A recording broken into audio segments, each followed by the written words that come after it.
അസ്സലാമു അലൈക്കും. റമദാൻ ചിന്തകളുടെ 12ാം ദിവസത്തിലേക്ക് സ്വാഗതം. നോമ്പ് എന്നത് ഭക്ഷണം ഉപേക്ഷിക്കൽ മാത്രമല്ല, നമ്മുടെ ദേഷ്യത്തെ നിയന്ത്രിക്കൽ കൂടിയാണ്. ഗുസ്തിയിൽ ജയിക്കുന്നവനല്ല ശക്തൻ, മറിച്ച ദേഷ്യം വരുമ്പോൾ സ്വയം നിയന്ത്രിക്കുന്നവനാണ്. ദേഷ്യം നമ്മുടെ വിവേകത്തെ ഇല്ലാതാക്കുകയും അനാവശ്യ വാക്കുകൾ പറയിപ്പിക്കുകയും ചെയ്യും. നീ ദേഷ്യപ്പെടരുത് എന്ന 3 തവണയാണ് പ്രവാചകൻ ഒരാളോട് ഉപദേശിച്ചത്. ദേഷ്യം വരുമ്പോൾ മിണ്ടാതിരിക്കുക, അല്ലെങ്കിൽ നിൽക്കുകയാണെങ്കിൽ ഇരിക്കുക. ദേഷ്യം പിശാചിൽ നിന്നാണ്. അത് ശമിപ്പിക്കാൻ അല്പം വെള്ളമെടുത്ത് ഉളു ചെയ്യുക. പ്രകോപനം ഉണ്ടാക്കുമ്പോൾ ഞാൻ നോമ്പുകാരനാണ് എന്ന മനസ്സിനോട് പറയുക. ക്ഷമശീലമാക്കുന്നവർക്ക് അള്ളാഹു മനസ്സിന് വലിയൊരു ശാന്തി നൽകും. തെറ്റുകൾ പുറത്തു കൊടുക്കുമ്പോൾ നമ്മുടെ മനസ്സിന്റെ ഭാരം കുറയുന്നത് നമുക്ക് അനുഭവപ്പെടും. കടുപ്പമുള്ള വാക്കുകളേക്കാൾ മൃദുവായ സംസാരമാണ് ഹൃദയങ്ങളെ കീഴടക്കുന്നത്.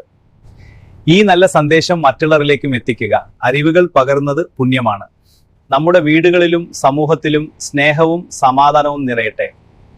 എല്ലാവർക്കും ക്ഷമയും സമാധാനവുമുള്ള ഒരു നോമ്പ് കാലം ആശംസിക്കുന്നു.